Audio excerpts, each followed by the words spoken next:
Breaking news mga kabayan, Operation Hawkeye Strike inilunsad ng Amerika sa mga kalaban sa Syria. Ito na ang sinasabi ni President Trump na gaganti ang Estados Unidos matapos masawi ang dalawang sundalong Amerikano sa ambush, F-15E Eagle, A-10 Thunderbolt, AH-64 Apache at HIMARS ang umatake sa mga kalaban.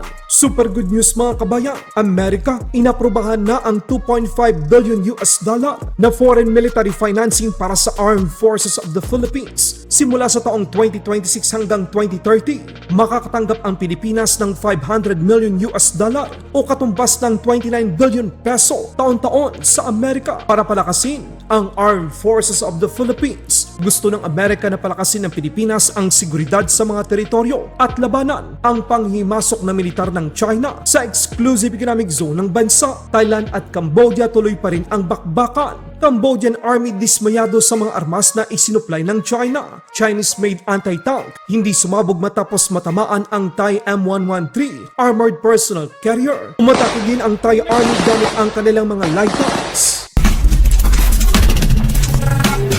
Operation Hawkeye, Amerika umatake sa mga kalaban sa Syria. US Central Command ipinakita sa kauna-unahang beses ang video footage ng Operation Hawkeye Strike kung saan makikita ang sunod-sunod na air operation ng Amerika laban sa mga ISIS target sa Central Syria. Kabilang sa operasyong ito ang 10 F-15E Strike Eagles mula sa 391st Fighter Squadron, 6 na A-10C Thunderbolt 2 mula sa 75th Fighter Squadron, F-16C Block 40 mula naman sa 555th Fighter Squadron at AH-64 Apache.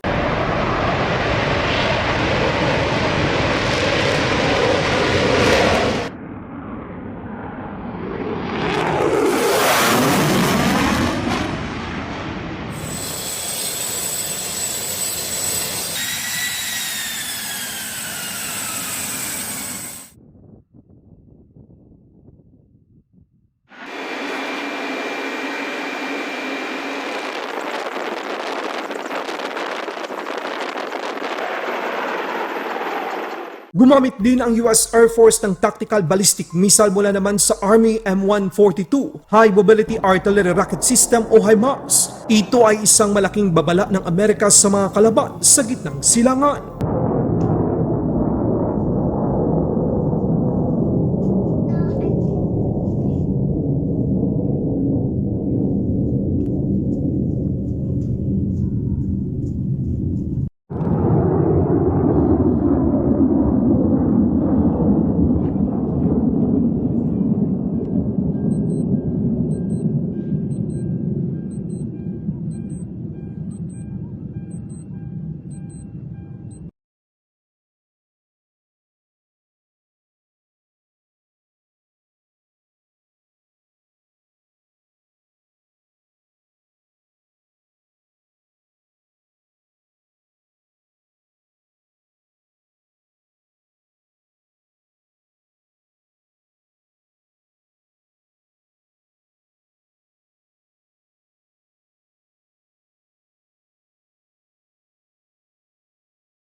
Ayon sa US Secretary of War na si Pete Hegseth, ito ay tugon ng Amerika sa mga pagpaslang ng ISIS sa dalawang sundalong Amerikano sa Syria ilang araw na ang nakalipas. Ganito kadelikado mga kabayan, kalabanin ang Amerika. Super good news naman mga kabayan, US Congress nilagdaan na ang $2.5 billion na tulong ng Amerika para sa depensa ng Pilipinas sa patuloy na tensyon sa West Philippine Sea. Inaprobahan ng Kongreso ng Estados Unidos ang $2.5 billion o humigit kumulang 146 billion peso bilang pinakabagong tulong pinansyal na pansiguridad para sa Pilipinas. Ito ay isang multi-year na pagpopondo sa Armed Forces of the Philippines mula sa Pentagon. Ang batas ay nagbibigay ng otorisasyon ng hanggang $500 million kada taon na foreign military financing para sa militar ng Pilipinas mula sa taong 2026 hanggang sa taong 2030 na may kabuang $2.5 billion sa loob ng 5 taon. Ang tulong pinansyal ay inaprobahan ngayong linggo bilang bahagi ng 2026 National Defense Authorization Act na ipinasa ng Senado ng Amerika noong Miyerkules, ika-17 ng Disyembre taong kasalukuyan. Ang pagbibigay tulong ng Amerika kabilang na ang mga sandata, mga pagsasanay at iba pang suporta o panggawing moderno ang kakayahan sa depensa ng Armed Forces of the Philippines. Sa usapin ng sandata, naririyan ang Typhoon Missile System,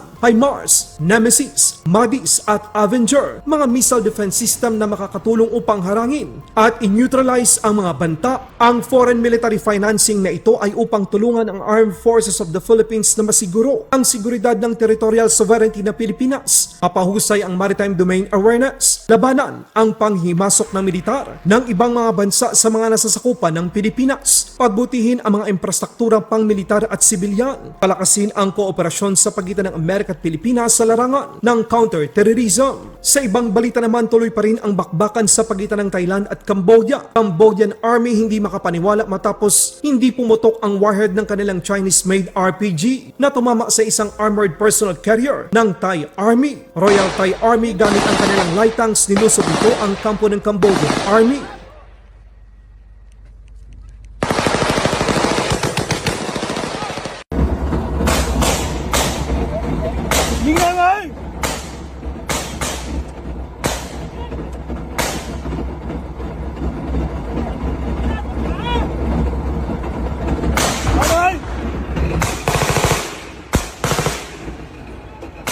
Agak tunog!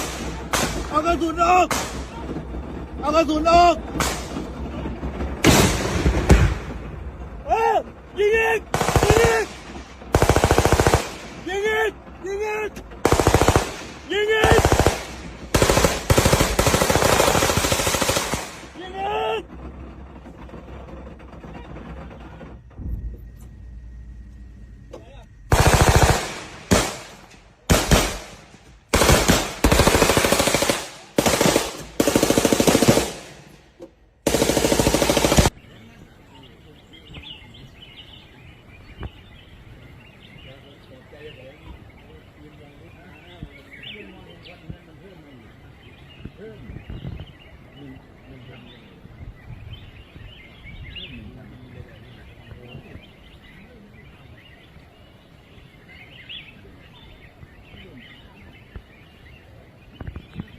Muling naglunsad naman ng pag-atake ang Thai Air Force F-16 upang wasakin ang tulay sa Cambodia. Ito ay upang maiwasang makapag-resupply ang Cambodian Army ng panibagong mga armas.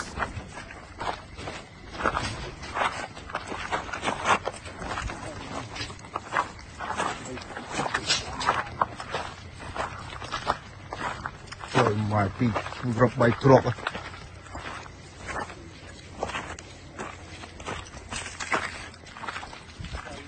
Rồi lan mưa tiết rồi.